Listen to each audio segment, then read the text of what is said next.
Hello बच्चों, बहुत बहुत स्वागत है आप लोगों का इस प्यारे से स्पेशल से वीडियो में। आज हम लोग देखेंगे जो यूपी बोर्ड का मैथ का जो प्री बोर्ड एग्जाम हुआ था, उसके जो ऑप्शनल थे उसको तो मैंने अपने प्रीवियस वीडियो में डाल दिया है, लेकिन उसके जो और क्वेश्चन थे उसको हम आज करवा रहे हैं। जैसे 20 क्वेश्चन तो आप जानते हैं ऑब्जेक्टिव आते हैं, तो ऑब्जेक्टिव का तो 20 हमने करवा दिया है, आप लोग पिछले वीडियो में जाकर देख सकते हैं। लेकिन आगे जो 20 के बाद 21 जो आपके प्रश्न आ रहे हैं, जैसे 21वें का पहला है सभी खंड हल कीजिए। 21वां क्वेश्चन जो है सभी खंड हल कीजिए। अब इसमें पहला है सिद्ध कीजिए √5 एक अपरिमेय संख्या है।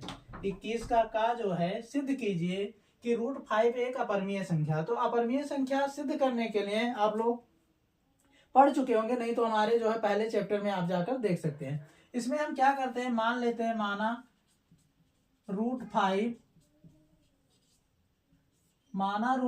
एक परमीय संख्या है।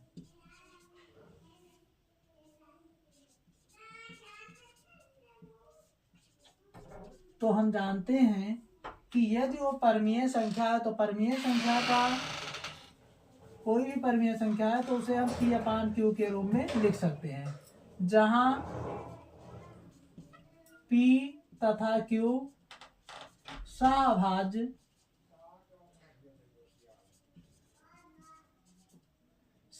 संख्याएं हैं। सहभाज्य संख्याओं का मतलब क्या है कि जिनका एक के अलावा और कोई उभयनिष्ठ गुणनखंड ना हो। तो √5 बराबर P/Q, यहाँ पे दोनों पक्षों का वर्ग करने पर, दोनों पक्षों का वर्ग करने पर, तो जब हम वर्ग करेंगे √5 का स्क्वायर P/Q का स्क्वायर, तो √5 का स्क्वायर होगा 5 P² अब इसका इसमें गुणा हो जाएगा तो 5Q² बराबर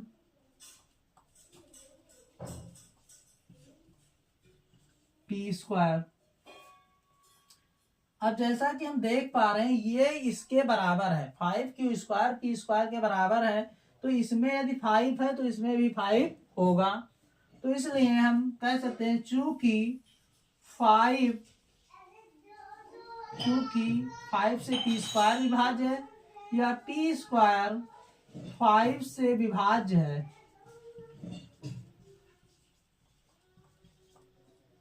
इसलिए P भी 5 से विभाज्य होगी।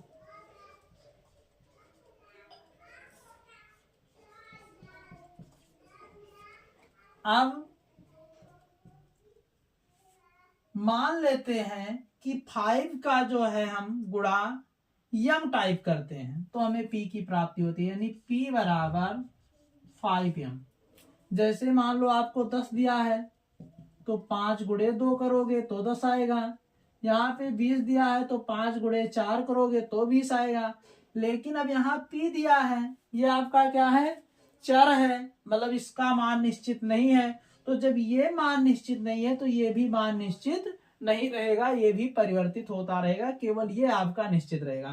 तो इसीलिए यहाँ पे अगर P है तो यहाँ हमने M ले लिया। अब इसे जो है माने रहेंगे समीकरण 1, तो P का मान समीकरण 1 में रखने पर, तो समीकरण 1 हमारा ये है, तो 5Q² बराबर जहां P है वहां पे रखेंगे 5m और इसका होल स्क्वायर, तो 5Q², ये 5 का 25 m², 5 1 जा 5, 5 5 जा 25, तो आपको प्राप्त हो जाएगा Q² बराबर 5m²। अब जैसा कि हम देख पा रहे हैं इधर Q² है, इधर 5 है, यानी इस तरफ 5 है तो इस तरफ भी 5 होगा। तो हम कह सकते हैं चूंकि Q² 5 से विभाज्य है,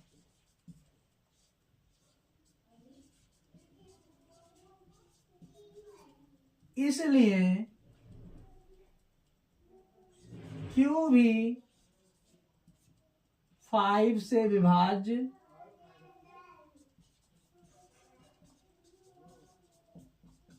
होगी।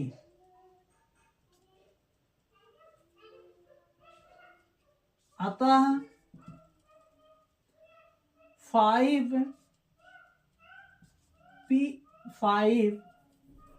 P तथा Q का एक उभयनिष्ठ गुणनखंड है, एक उभयनिष्ठ गुणनखंड है, जिससे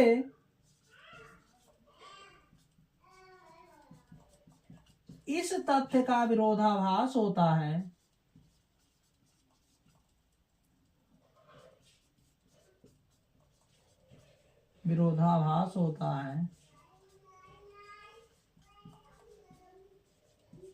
कि P तथा Q सहभाज्य संख्याएं हैं।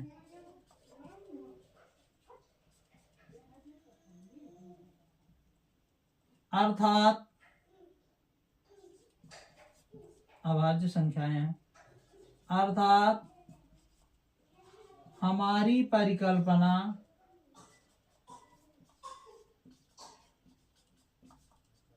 त्रुटिपूर्ण थी,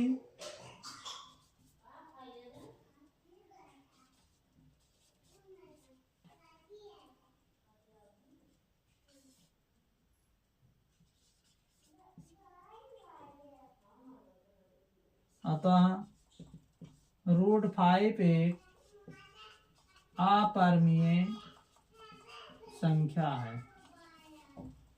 एक बार हम लोग देख लेते हैं। हमें सिद्ध करना था कि √5 एक अपरिमेय संख्या, तो मैंने उसका अपोजिट मान लिया, माना √5 एक परिमेय संख्या है। तो ये परिमेय संख्या है, तो परिमेय संख्या का डिफिनेशन होता है कि परिमेय संख्या वह संख्याएं होती है जिन्हें हम P/Q के रूप में लिख सकते हैं। तो हमने मान लिया √5 को P/Q, जहां P तथा Q सहभाज्य संख्याएं हैं। √5 बराबर P/Q, दोनों पक्षों का वर्ग करने पर, तो वर्ग करेंगे √5 का स्क्वायर P/Q का स्क्वायर, √5 का स्क्वायर होगा 5 हो जाएगा, और P का स्क्वायर होगा P स्क्वायर, और ये हो जाएगा Q स्क्वायर। इसका इस तरफ गुणा हो जाएगा, तो 5Q स्क्वायर बराबर P स्क्वायर। इसे हमने इक्वेशन नंबर फर्स्ट मान लिया। चूंकि यहाँ P स्क्वायर और यहाँ 5 है, यानी इसमें भी 5 होगा, तो इसलिए चूंकि P स्क्वायर 5 से विभाज्य है, इसलिए P भी 5 से विभाज्य होगी। ये अंकगणित की आधारभूत परिकल्पना है। तो P बराबर 5m, हमने माना कि P को डिवाइड करने के लिए 5 का m टाइम हमें जो है मल्टीप्लाई करना होगा। तो P बराबर 5m। अब ये P बराबर जो 5m है, इसका मान यहाँ पे रख देंगे, तो 5Q स्क्वायर, जहाँ P था वहां 5m, तो 5Q स्क्वायर 5 का 25, ये m स्क्वायर हो गया, इससे कट गया, तो Q स्क्वायर बराबर 5m स्क्वायर। चूंकि Q स्क्वायर 5 से विभाज्य है, इसलिए Q भी 5 से विभाज्य होगी।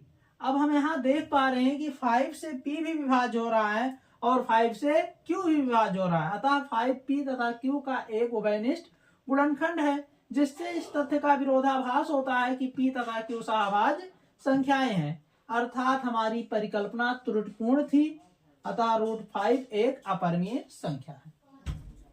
ये हो गया आपका। उसके बाद में अगला क्वेश्चन हम लोग देखते हैं।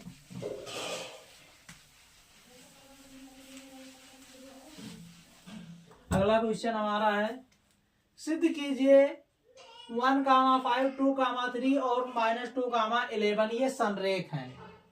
तो माना क्वेश्चन नंबर खा, माना बिंदु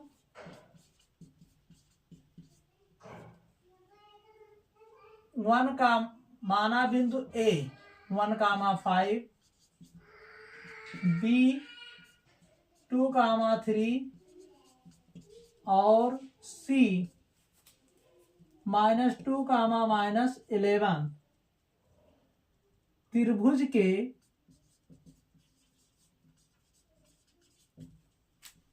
शीर्ष हैं, त्रिभुज के शीर्ष हैं। तो त्रिभुज ए बी सी में ये आपको 3 शीर्ष प्राप्त होंगे। अब दिखाना है कि ये संरेख है।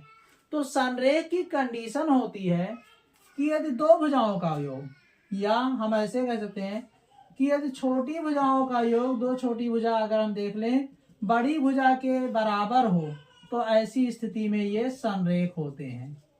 यदि दो छोटी भुजाओं का योग बड़ी भुजा के बराबर हो तो ये क्या होते हैं? संरेख होते हैं। तो एक ऑप्शन हम ये है कि हम तीनों भुजाओं को माप निकाल लें, उसके बाद में इस पे रख दें। दूसरी चीज संरेख होने का, जैसे 3 बिंदु संरेख होने का मतलब यह है कि ए बी सी तीनों एक ही रेखा में हो। तो जब तीनों एक ही रेखा में होंगे तो यदि इनको मिलाएंगे तो ये तीनों एक ही बिंदु से होकर जाएंगे, मतलब ये तीनों बिंदु एक ही रेखा में स्थित होंगे। तो इनका कोई त्रिभुज नहीं बनेगा, और ना त्रिभुज बनेगा ना इनका कोई क्षेत्रफल होगा। तो ये आसान है कि एक बार अगर हम क्षेत्रफल निकाल लेते हैं और क्षेत्रफल अगर हमारा शून्य आ जाता है तो वो क्या हो जाएंगे? संरेख हो जाएंगे। तो मैं ये वाला तरीका आपको बता रहा हूं। तो ये त्रिभुज के तीनों शीर्ष हो गए, 1,5 2,3 ये हो गए। इसको आप चाहो तो ऐसे लिख सकते हो 1,5 2,3 और -2, -11 ऐसे।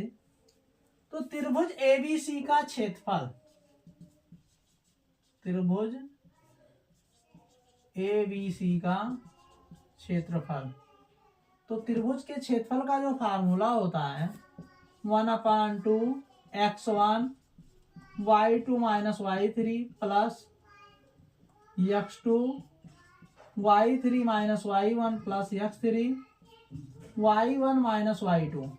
अब ये है कि ये दूरी वाला फार्मूला आप याद रखें। ये फार्मूला याद करने में आपको थोड़ी दिक्कत हो सकती है, तो घबराना नहीं, इसका भी मेरे पास ट्रिक है। ट्रिक क्या है? 2 3 यानी 23, 3 1 यानी 31 और 1 2 यानी 12। तो आप ये 23 31 12 याद कर लीजिए 6 नंबर। वैसे तो आप लोग बहुत से नंबर याद किए होंगे, 10 नंबर वाले बहुत से नंबर, तो ये भी आप याद कर सकते हैं। तो 23 31 12, 23 यानी y2 y3, 31 यानी y3 y1 और 12 यानी y1 y2। उसके बाद में क्रम से x1 x2 x3 सभी के साथ लगा दीजिए। ठीक है, इससे आपका ये हो जाएगा। अब इसमें क्रम से जो भी आपको दिए गए हैं इसे मान लीजिए। जैसे आपको दिया है ये आपका x1 y1, x2 y2, ये आपका हो गया x3 y3। मान जो है रख दीजिए। मान रखेंगे आप 1/2, x1 का मान है 1, y2 का मान है 3 माइनस y3 है -11। अब यहाँ माइनस तो माइनस प्लस 11 प्लस x2 का मान है 2, y3 यानी -11 और माइनस 23 31 यानी y1 का मान 5 प्लस x3 का मान है -2, ब्रैकेट लगा के लिख देते हैं। उसके बाद में y1 का मान है 5 और y2 का मान है 3। सॉल्व कर लेते हैं। 1/2 1 यह जाएगा 11 3 14 प्लस 2 11 5 16 प्लस माइनस हो जाएगा ये -2, 5 से 3 घटेगा 2। इसको देखा जाए तो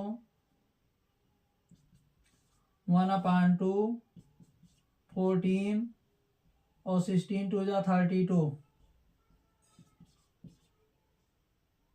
और 2 2 जा 4। तो 1/2 14 -36 1/2 ये इससे घटा देंगे, 6 से 4 घटेगा 2, 3 से 1 घटेगा 2, यह आ जाएगा -11। एरिया ऑफ ट्रायंगल एबीसी आपको प्राप्त हो रहा है 11, क्योंकि माइनस नहीं क्षेत्रफल है, वर्ग इकाई तो अतः यह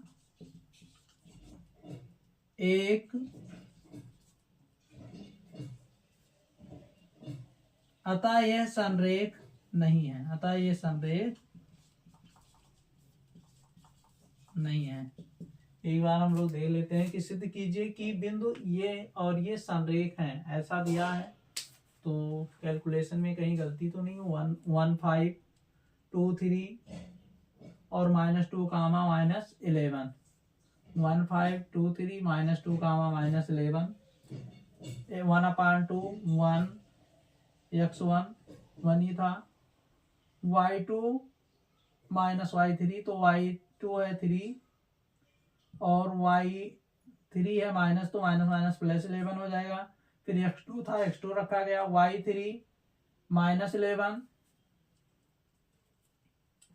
उसके बाद में y1, तो y1 हमारा 5 है, हमने 5 रख लिया। उसके बाद में ये आपका आ जाता है x3 का मान -2 है। फिर 12 यानी y1 5 और y2 का मान 3, 1/2 1 11 3 14 2 11 5 16 -2 5 से 3 यानी 2 14 1 जा 14 16 2 जा 32 2 2 जा 4 14 -36 36 से 14 यानी 6 से 4 2 3 से 1 2 1/2 2 से ये कैंसिल हो जाएगा, तो आ जाएगा 11। तो ये हमारा आ गया 11 वर्ग इकाई, अतः यह संरेख नहीं।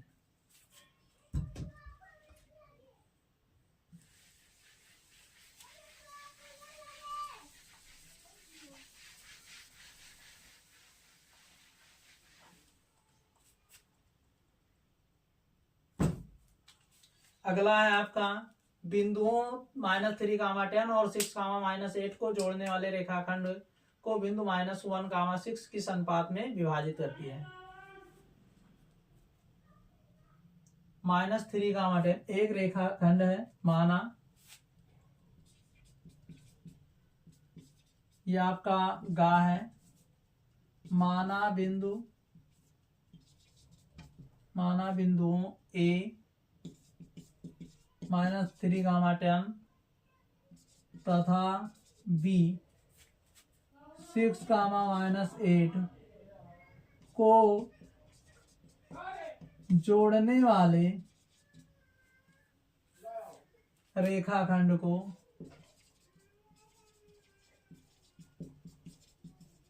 बिंदु -1 कामा 6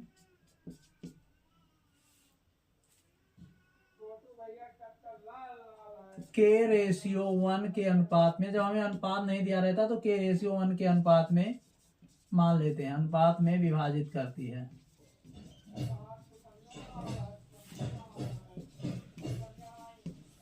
तो विभाजन सूत्र आप सभी को पता है, x कामा y बराबर m1 x2 plus m2 x1 अपान में m1 प्लस m2 कामा m1 y2 plus m2 y1 अपान में m1 प्लस m2। अब जो है x कामा y, ये हमारा x1 y1 का कार्य करेगा, ये x2 y2 का कार्य करेगा, ये m1 m2 का कार्य करेगा और ये xy का कार्य करेगा। मान रख देंगे सब। -1 कामा 6 m1 है k, x2 है 6 प्लस m2 हमारा है 1 और x1 है -3 अपान में k प्लस 1, कामा लगा के m1 है k, y2 है -8 प्लस m2 हमारा 1 है और y1 हमारा 10 है अपान में k प्लस 1। अब -1 कामा 6 बराबर 6 के, इसका उड़ा हो जाएगा -3 अपान में k प्लस 1 -8 के प्लस 10 अपान में k प्लस 1। ये आपका x का होता है और ये y का, तो कंपेयर करा देंगे। -1 बराबर 6k माइनस 3 अपान में k प्लस 1, इसका इस तरफ गुणा हो जाएगा, minus k minus 1 6k minus 3, इसको इस तरफ ले जाते हैं तो माइनस k माइनस 6k बराबर माइनस 3 और ये जाएगा तो प्लस 1, तो माइनस 6 और 1 7k बराबर माइनस 2, तो k बराबर माइनस 2 अपान में माइनस 7, माइनस माइनस प्लस हो जाएगा, 2 अपान 7 आ जाएगा। अतः रेखाखंड को 2:7 के अनुपात में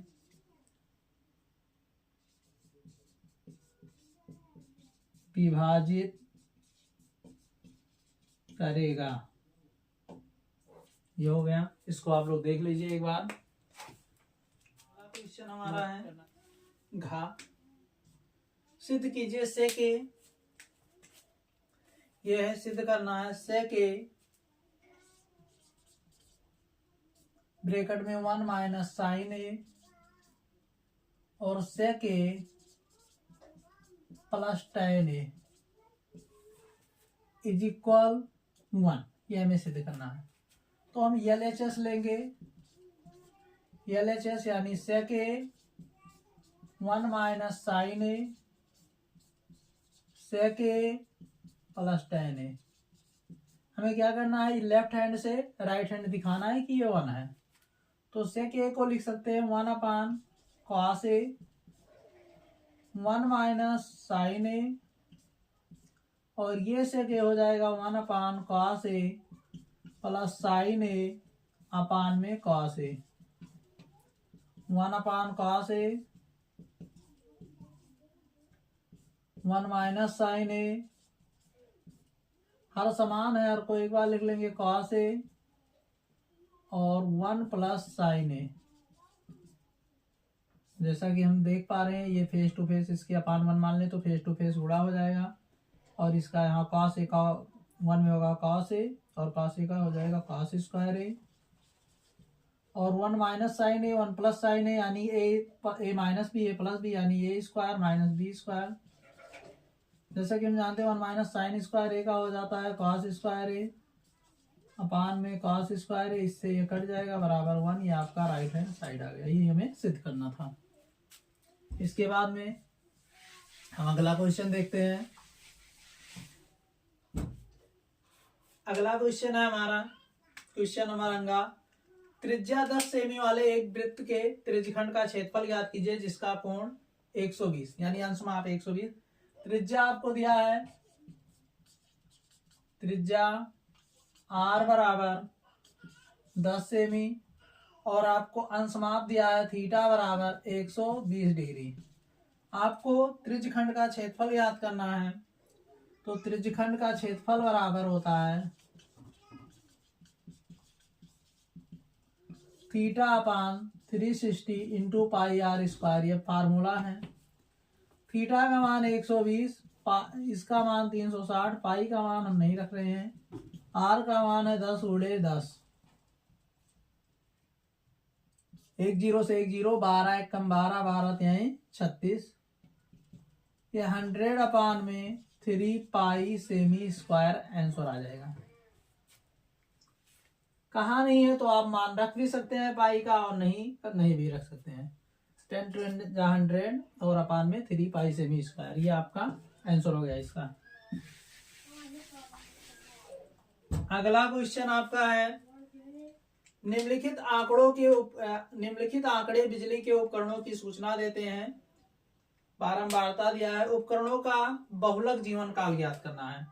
आपको जीवन काल दिया है, इसका हम टेबल बना लेंगे। जीवन काल 0 से 20, 20 से 40, 40 से 60, 60 से 80, 80 से 100 और 100 से 120। यहाँ पर आपको बारंबारता दिया है, बारंबारता 10, 35, 52, 61, 38, 29। ये जो है हल करना बहुत ही आसान होता है। इसको बस ज्यादा कुछ नहीं, बस ध्यान देना है कि सबसे ज्यादा बारंबारता किसकी है। सबसे ज्यादा बारंबारता 61 की है, तो ये नंबर 1 पर है, तो नंबर 1 पर है तो इसे F1। अब 1 के पहले हम जानते हैं 0 आता है, और इसके बाद में क्या आता है, 2 आता है। अब इसको अगर हम ऐसे करें तो सबसे ज्यादा ये है 61 है, यानी बहुलक वर्ग जो बनेगा ये 60 से 80 बनेगा। तो 60 से 80, तो बहुलक वर्ग की निम्न सीमा यानी यल बराबर 60। इन दोनों की हाइट देख लेते हैं, कितने का अंतर है, 20 और 40 में 20 का अंतर है, तो h बराबर 20।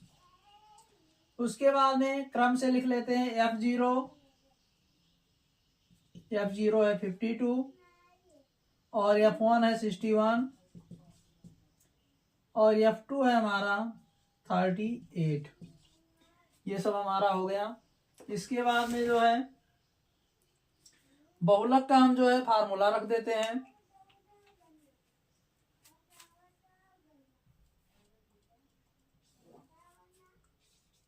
बहुलक मोड बराबर यल plus F1 minus F0 upon में 2F1 minus F0 minus F2 whole into H। मान रख देंगे, मान यल का हमें दिया है 60, प्लस F1 का मान है 61, माइनस F0 का मान है 52, और 2F1 का मान 61, माइनस F0 यानी 52, माइनस F2 यानी 30, होल इंटू H का मान 20 है। ये 60 प्लस 61 से 52 घटेगा, 11 से 2 घटेगा 9, गुणे में 20, और 61 दूना 122। इन दोनों को जोड़ेंगे तो 5 3 8 यानी 82। 60 प्लस 9 गुणे 20, 2 से 2 घटेगा 0, 12 से 8 घटेगा 4,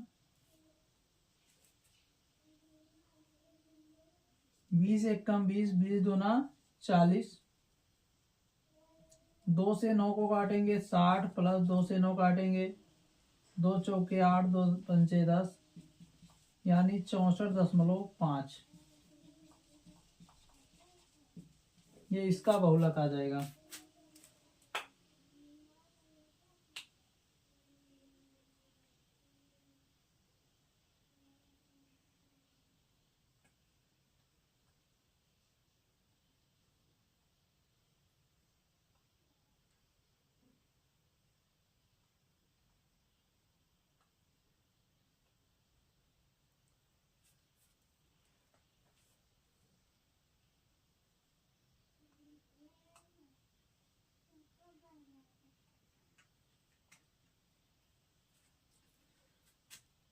सॉरी, यहाँ पे थोड़ा मिस्टेक हो गया है, यहाँ 38 है, यहाँ पे हमने 30 लिख लिया है,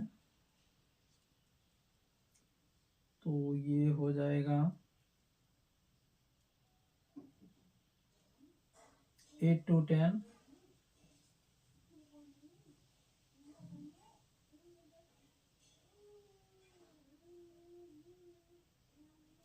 और 5 3 8 1 9।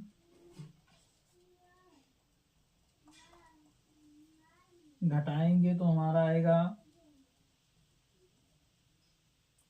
2 32,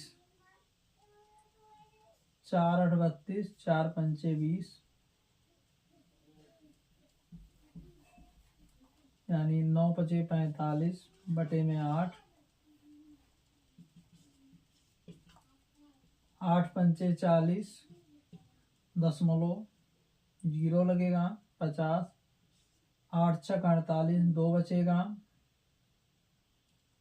2 0 20, 8 दूनी 16, 8 पंचे 40, यानी आ जाएगा 65.625। ये आ जाएगा बहुलक वर्ग। गलती यहाँ पे हो गई थी, यहाँ पे 38 था, हमने 30 लिख लिया था। चलिए ठीक है, कोई नहीं, आगे देखते हैं हम लोग।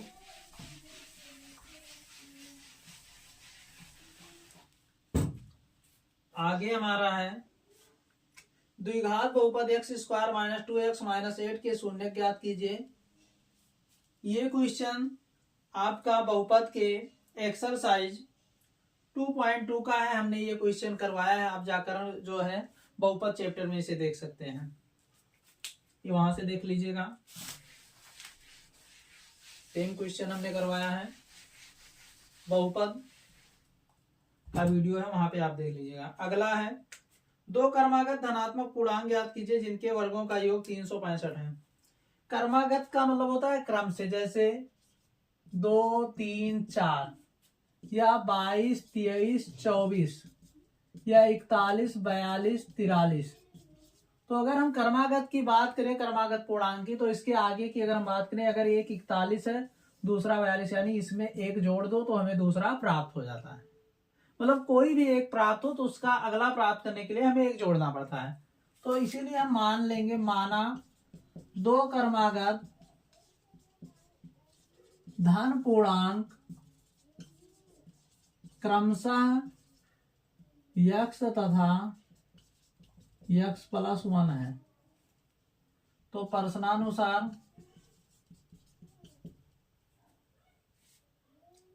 दोनों के वर्गों का योग, दो क्रमागत धनात्मक पूर्णांक ज्ञात कीजिए जिनके वर्गों का योग, यानी यक्स का स्क्वायर प्लस यक्स प्लस 1 का स्क्वायर बराबर 365। यक्स स्क्वायर एक्स प्लस 1 का यानी A square plus B square plus 2ab वाले फार्मूले पे आप रख देंगे। तो x square 2x square plus 2x plus 1, ये इधर आएगा माइनस 365 हो जाएगा। तो 2x square plus 2x minus 364, 65 से 1 घट जाएगा बराबर 0। सभी से 2 कॉमन कर लेंगे, x square plus x minus 2 1 जा 2, 2 8 जा 16, 2 2 जा 4, इतना आ जाएगा। यानी x square plus x minus 182 बराबर 0। अब हमें इसको जो है मध्य पद विभक्त प्रमेय से हमें लगाना है। तो इसको ऐसे दो पार्ट में कि गुणा करने पर 182 है और घटाने पर 1। तो x square plus 14x minus 13x minus 182 बराबर 0, क्योंकि 13 14 का मल्टीप्लाई करोगे तो 182 आ जाएगा। 14 से 13 घटेगा 1, दोनों से x कॉमन कर लेंगे तो x प्लस 14, इन दोनों से 13 कॉमन कर लेंगे तो x माइनस जब कॉमन होता तो माइनस माइनस प्लस, यहाँ भी 14 बराबर 0।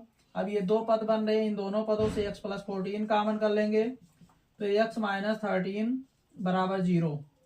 यदि ऊपर लिख देते हैं, यदि x प्लस 14 बराबर 0 तो x बराबर माइनस 14, और यदि x माइनस 13 बराबर 0 तो x बराबर 13। ये हमारा अमान्य हो जाएगा, क्योंकि यहाँ पे धनात्मक पूर्णांक की बात कर रहा है, मतलब धन पूर्णांक की बात कर रहा है, और ये ऋण है तो ये तो अमान्य हो जाएगा।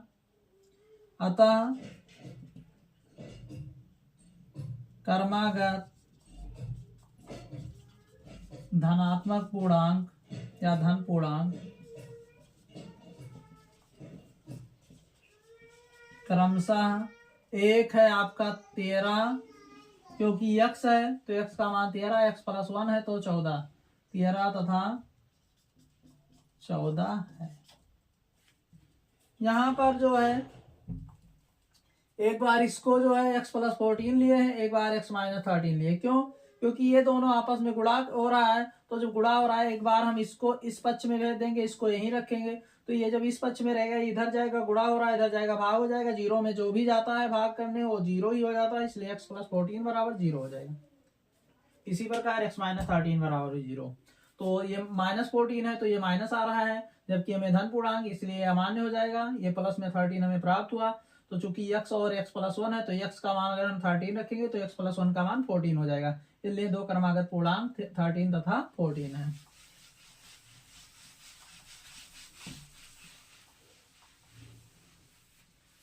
अगला क्वेश्चन, सिद्ध कीजिए किसी बाह्य बिंदु से खींची गई स्पर्श रेखाओं की लंबाइयां समान होती हैं। सिद्ध कीजिए किसी बाह्य बिंदु से वृत्त पर खींची गई स्पर्श रेखाओं की लंबाइयां समान होती हैं। सिद्ध कीजिए किसी बाह्य बिंदु से वृत्त पर खींची गई स्पर्श रेखाओं की लंबाइयां समान होती हैं। तो ये मान लेते हैं एक वृत्त है जिसका केंद्र O है और इसका ये बाह्य बिंदु जो है हमारा P है। इस पर दो स्पर्श रेखाएं खींची जा रही हैं, एक है PA, एक है PB। हमें दिखाना है, दिया है आपको कि ये बाह्य बिंदु है और ये दो क्या है, स्पर्श रेखाएं PA तथा PB। दिया है वृत्त COR में, यानी सर्किल जिसका केंद्र O और त्रिज्या R है, COR में AP तथा AB, AP तथा PB या BP, AP तथा PB स्पर्श रेखाएं हैं। AP तथा BP सिद्ध करना है।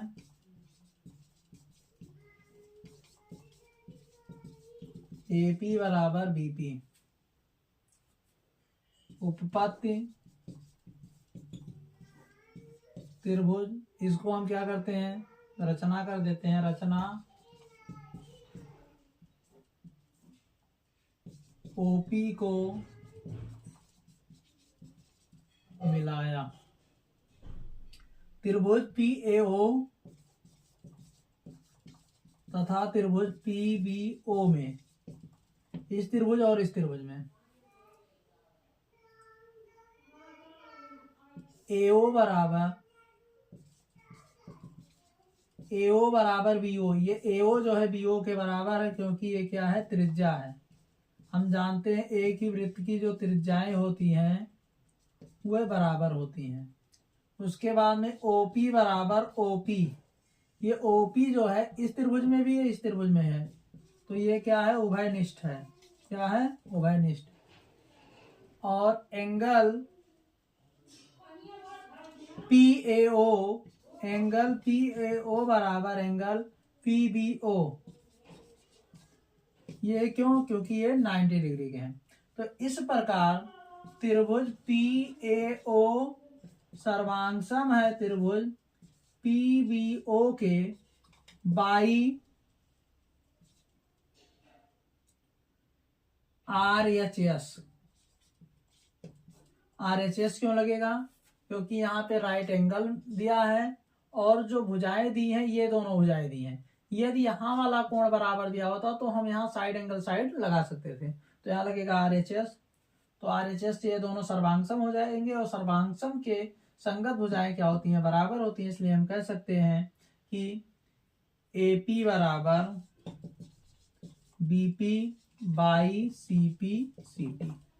ये आपका सिद्ध हो गया।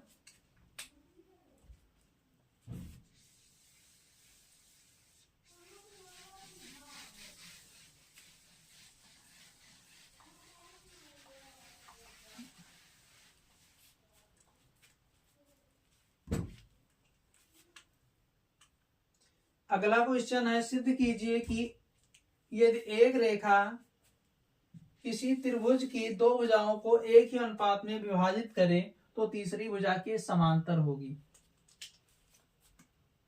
दिया है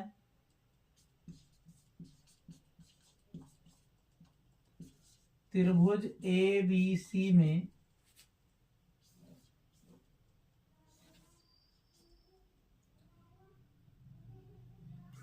ABC एक त्रिभुज है और कह रहा है ये जो D रेखा है ये इन दोनों भुजाओं को समान अनुपात में विभाजित है। तो समान अनुपात में विभाजित करने का मतलब है कि AD अपान BD बराबर AE अपान में EC, ये आपको दिया है। सिद्ध करना है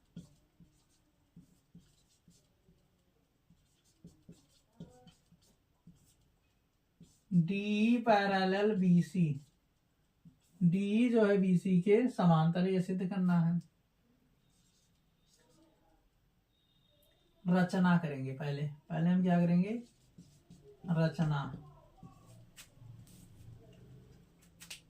रचना क्या करेंगे,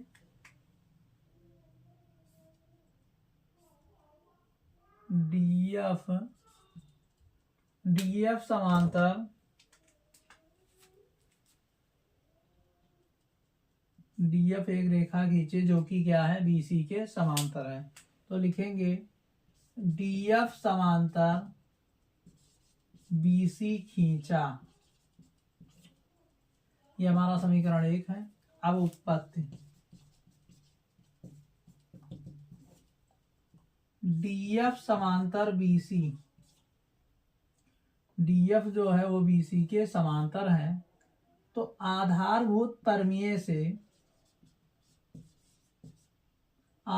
परमीय चाहे कहिए आप, या थेल्स का परमीय कहता है कि यदि किसी त्रिभुज के एक भुजा के समांतर यदि कोई रेखा खींचते हैं तो वो अन्य दो भुजाओं को समान अनुपात में बांटती है। यानी AD अपान में BD बराबर AF अपान में CF, ये थेल्स के। तो ये समीकरण 2 हो जाएगा।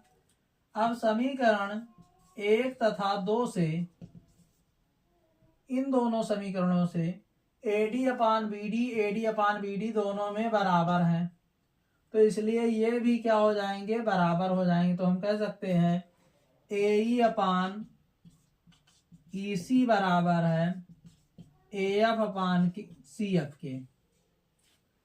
अब दोनों पक्षों में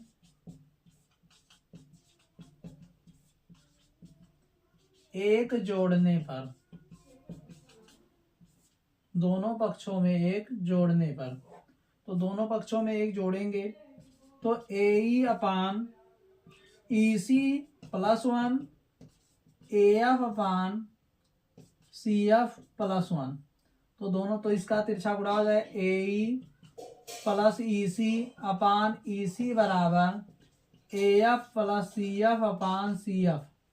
तो AE और EC मिलकर बनाएंगे AC अपान EC, और AF और CF मिलकर बनाएंगे AC, तो AC अपान CF। तो AC से AC कैंसिल हो जाएगा, यानी आ जाएगा EC अपान CF। और यह तभी संभव है जब E तथा F क्या हो, संपाती हो। तो हम लिख देंगे यह तभी संभव है जब E तथा F संपाती हो। संपाती का मतलब है कि ये E और F ये अलग अलग ना होकर एक ही बिंदु पर स्थित हैं, ये दो बिंदुओं पर ना होकर एक ही बिंदु पर स्थित हैं। तो ऐसी स्थिति में CE और CF की दूरियां क्या होंगी, समान हो जाएंगी। तो जब ये एक ही बिंदु पर स्थित हो जाएंगे तो DF यदि इसके समांतर है BC के, तो DE भी BC के समांतर होगा। अतः DE समांतर BC, ये आपका प्रूव्ड हो गया। बहुत बहुत धन्यवाद आप लोगों को। आप लोग अगर चैनल कैसा लगा तो इसको आप बताइए, कमेंट में बताइए कैसा लगा, और इसके आगे का वीडियो जो है अगले जो है पार्ट में हम डाल देंगे। धन्यवाद।